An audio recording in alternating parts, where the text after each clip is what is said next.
नमस्कार. मुंबईतील प्रसिद्ध वडापाव विक्रेत्यावर झालेल्या संयुक्त कारवाईनंतर अन्न सुरक्षा आयुक्त तुकाराम मुंढे यांच्या मार्गदर्शनाखाली FSSAIने खाद्यपदार्थांसाठी वर्तमानपत्रांचा वापर बंद करण्याचे आदेश दिले आहेत. छपाईच्या शाईमध्ये अनेक हानिकारक रंगद्रव्ये, बाइंडर्स आणि रसायने असतात. विशेषतः यात शिसे आणि इतर जड धातूंचा समावेश असतो, जे अन्नपदार्थामध्ये उतरू शकतात आणि त्यामुळे आरोग्याच्या गंभीर आणि दीर्घकालीन समस्या उद्भवू शकतात.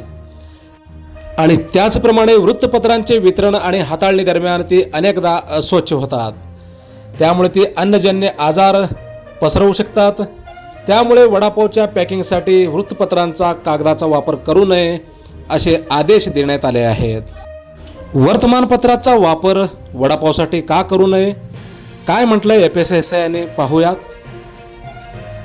वर्तमानपत्र छापण्यासाठी वापरल्या जाणाऱ्या शाईमध्ये शिसे, जड धातू आणि अनेक रसायने असतात, जी अन्नामध्ये सहज मिसळू शकतात आणि त्यामुळे कर्करोगाचा धोका देखील वाढू शकतो.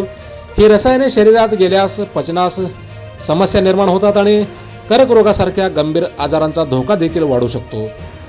रोगजंतूंचा प्रसार देखील याच्या माध्यमातून होऊ शकतो. वर्तमानपत्रे अनेक लोकांच्या हातातून फिरतात आणि विविध ठिकाणी साठवली जातात, त्यामुळे त्यावर अनेक जीवाणू आणि विषाणू असतात, जे अन्नामध्ये सहज प्रवेश करू शकतात.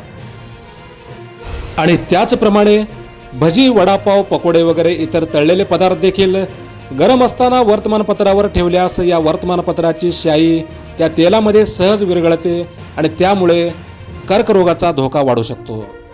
आणि त्यामुळेच अन्न व औषध प्रशासन जागृत झाले असून या वर्तमानपत्रामध्ये तळलेले पदार्थ देण्यास बंदी घातलेली आहे. ही बातमी आपण यूट्यूबवर पाहत असाल तर चॅनेलला सबस्क्राईब करा आणि बेल आयकॉन प्रेस करायला विसरू नका. फेसबुक आणि इंस्टाग्रामवर पाहत असाल तर फॉलो करायला विसरू नका. धन्यवाद.